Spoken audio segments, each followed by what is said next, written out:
어렵고 복잡한 뉴스를 쉽게 설명해드릴 친절한 뉴스 시간입니다. 최근 이공항 관련 이슈들이 쏟아지고 있죠. 어떤 맥락 속에서 이해를 해야 할지 취재기자와 함께 자세히 알아보겠습니다. 앞서 리포트를 한 최승민 기자 나와 있습니다. 안녕하십니까? 네, 안녕하세요. 어서 오십시오. 네.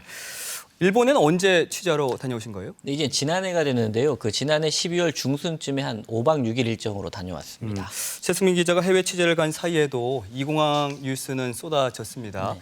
특히 최근에는 국토 종합 계획이나 또 항공 정책 기본 계획 같은 좀 어려운 말들도 많이 나왔거든요. 네. 이게 어떤 개념인지부터 좀 알아볼까요? 네, 먼저 제5차 국토종합계획부터 말씀을 드리겠습니다.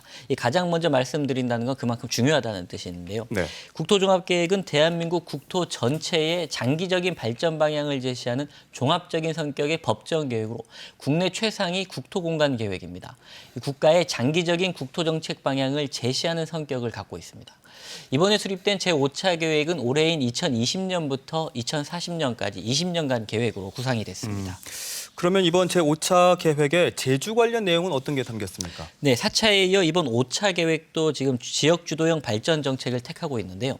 제주 지역인 경우 청정과 공존의 스마트 국제자유도시를 목표로 제시했습니다.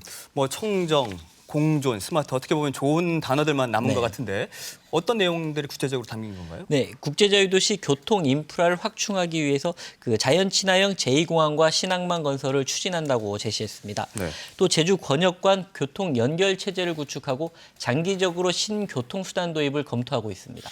이 해상물류 체계에선 제주와 육지부를 연결하는 역외군송 공영제 도입도 검토하도록 제시됐습니다.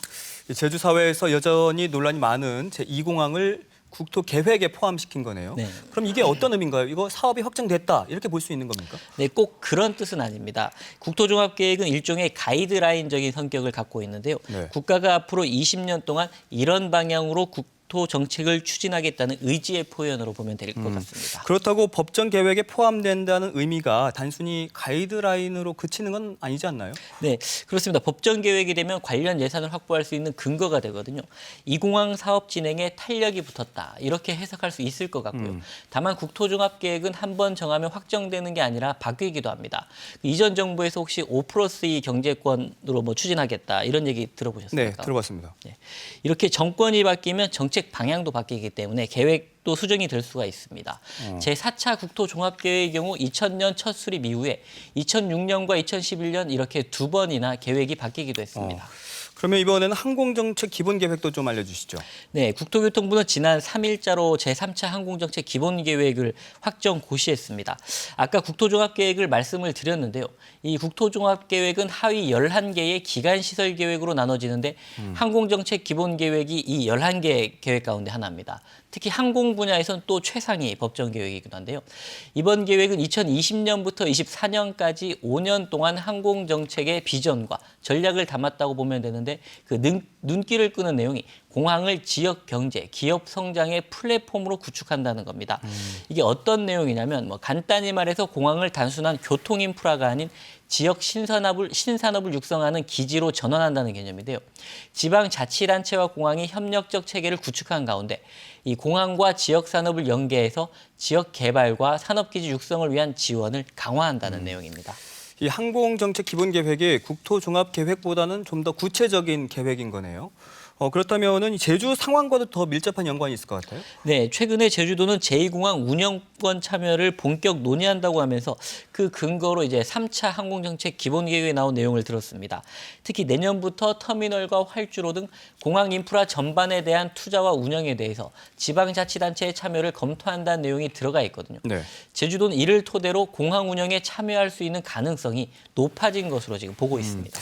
제2공항의 운영권 참여는 제주 도정에서 계속해서 추진하고 있는 건데 그렇다면 어떤 방식으로 참여하는지에 대한 구체적인 방법이 나와 있나요? 네, 제주도가 지난해 2월 제주연구원에 의뢰해서 수행한 관련 용역이 최근 마무리됐는데요. 네. 이 용역 최종 보고서에 따르면 제주도가 가칭 제주공항공사를 설립해서 이 공항 여객 터미널 상가와 면세점 등에 참여하는 방안을 제시하고 있습니다. 특히 관광공사의 내국인 면세점이 제2공항에 들어갈 수 있느냐가 핵심이 될 것으로 보입니다. 공항에서 발생한 수익금을 지역에 환원할 수 있다면 당연히 다각적인 방법으로 참여 방안을 연구해야 할 것 같습니다. 그런데 제2공항 운영에 참여하는 게 현실적인가? 또 이게 설사 가능한다고 해도 전망이 밝은가 뭐 이렇게 의문을 제기할 필요가 있을 것 같아요. 네, 맞습니다. 제주도가 공항 운영권에 참여한다는 거는 그 현재 한국공항공사처럼 공항 시설을 전부 운영한다는 건 아니고요. 네. 일단 단기적으로 면세점과 같은 여객 터미널 시설에 들어가고 그 공항 전면 시설부 일부를 제주도가 소유하거나 지분을 갖겠다는 겁니다. 예를 들어 공항 그 앞에 복합 교통센터나 문화 상업시설 그리고 주차 빌딩 등을 둘 수 있는데요. 이런 부분은 지금도 사실 협약을 통해 할 수 있는데 제주특별법상 제도 개선을 통해 근거를 명확히 하자는 데 있습니다. 그래서 이런 식의 운영권 참여는 제주도에선 충분히 가능한 상황이고요. 제주도는 이를 통한 수익을 모두 공항 관련 사업에 재투자한다는 계획인데요. 이 수익에 대한 전망은 제2공항의 성패에 달려 있다고 볼 수 있겠습니다. 네. 뭐 지금까지는 최근에 나온 굵직한 개념들을 알아봤는데 그런데 최승민 기자, 지난해 제주국제공항의 운항 실적이 그 역대 최고치를 기록하면서 한계치에 도달했다 이런 보도가 또 나오고 있더라고요. 이건 맞는 겁니까? 네, 현재 상황만 봤을 때는 아주 틀린 얘기는 아닙니다. 뭐 그렇다면 어느 정도는 맞다는 얘기인가요? 뭐 그렇게 볼 수가 있는데요. 지난해 제주공항의 실적을 보면 항공기 이착륙 횟수가 17만 5천여 편으로 사상 최고치를 기록했습니다. 그러면 여기에서 제주공항의 수용력을 알아야 하는데요. 제주공항의 정확한 수용력을 알아야 이게 한계치다 아니면 아직은 여유가 있다 말씀드릴 수가 있거든요. 공항의 수용력을 알아볼 때는 활주로의 용량과 같은 개념인 슬롯을 알아야 합니다. 그 지난해부터 제가 자주 말씀드렸던 용어인데요. 이 시간당 운항 횟수를 말하는 거죠. 네. 현재 제주공항은 슬롯이 35대로 배정이 돼 있습니다. 이 슬롯이 35대면 제주공항의 연간 최대 운항 횟수는 35 곱하기 14시간 곱하기 365일에서 17만 9천 대라는 계산이 나옵니다. 네, 17만 9천 대. 그렇다면 뭐 거의 한계치에 도달했다는 게 맞는 것 아닙니까? 네, 그런데 이건 슬롯으로만 봤을 때 용량인 건데요. 네. 공항의 수용력은 크게 활주로 용량과 여객 터미널 용량, 그리고 계류장 용량 이 세 가지 가운데 가장 수치가 작은 것을 공항의 수용력 기준으로 보고 있습니다.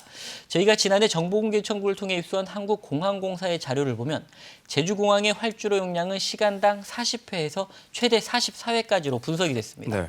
실제로 공항공사가 활주로 출도착 시간을 직접 측정한 결과는 시간당 44회 이상도 가능한 것으로 분석이 됐습니다. 그리고 계류장의 용량은 시간당 47대로 나왔습니다. 네. 그런데 왜 슬롯은 시간당 35일까요? 그러게요. 네, 그 제주공항의 관제 업무를 담당하고 있는 국토교통부 산하기관인 제주지방항공청이 2016년부터 제주공항의 슬롯을 35회에서 멈췄기 때문입니다. 그러니까 제주공항의 경우 현재 활주로만 그냥 그대로 사용해도 시간당 운항 횟수가 적어도 40회, 많으면 44회 이상도 가능한 인프라를 현재 구축을 했는데도 제주지방항공청의 관제 업무 때문에 지금 개선이 안 된다는 겁니다. 저는 참 이게 이해가 안 되는데, 그러니까 이제 제주공항이 포화 상태를 겪고 있다면 개선할 수 있는 부분부터 이제 개선을 해야 하는가 싶은데, 그럼 올해도 이렇게 혼잡한 상황은 계속 유지가 되는 것 아니겠습니까? 네, 이 관제 업무에 따른 슬롯은 해마다 제주지방항공청 활주로 안전위원회에서 결정을 하고 있습니다. 이제 보통은 3월쯤 활주로 안전위원회가 열리는데요. 네. 올해는 아직 일정이 확정되지 않았다고 들었습니다. 저희가 지난해 제주지방항공청의 관제 자료를 또 입수해서 분석한 적이 있는데요. 4월에 제주공항에서 시간당 45회를 운항한 적이 있습니다. 시간당 44회 이상 운항이 결코 불가능한 게 아니고 현재도 지금 하고 있다는 네네. 얘기인 건데요. 지난해 제주공항의 운항 실적이 사상 최고치를 기록했고 활주로 용량이 44회 이상도 가능하다는 관측 자료와 실제 데이터가 나온 상태에서 올해 활주로 안전위원회의 결정을 지켜봐야 할 것 같습니다. 그런데 이제 제2공항 건설과는 별개로 제주공항을 어떻게 또 개선할 것인가, 이것도 참 중요한 과제인 것 같아요. 네, 맞습니다. 제2공항을 짓더라도 앞으로 5년 후에나 완공이 되는 건데요. 그동안 슬롯을 확대하지 않으면 제주공항 혼잡도는 더 가중될 수밖에 없습니다. 이 쾌적한 여행 편의를 제2공항 건설의 주요 논리로 삼고 있는 국토부나 제주도가 도민과 관광객 모두가 불편한 이런 현재 상황을 왜 계속 지켜만 보고 있는지 좀 의문이 드는 상황입니다. 그렇군요. 뭐 아직 짓지도 않은 공항의 운영권 참여까지 연구하는 제주도가 제주공항의 슬롯 확대에는 왜 입을 다물고 있을까요? 당장 할 수 있는 슬롯 확대부터 적극적으로 나서는 게 일의 순서가 아닐까 싶습니다. 최승민 기자, 오늘 수고 많으셨습니다.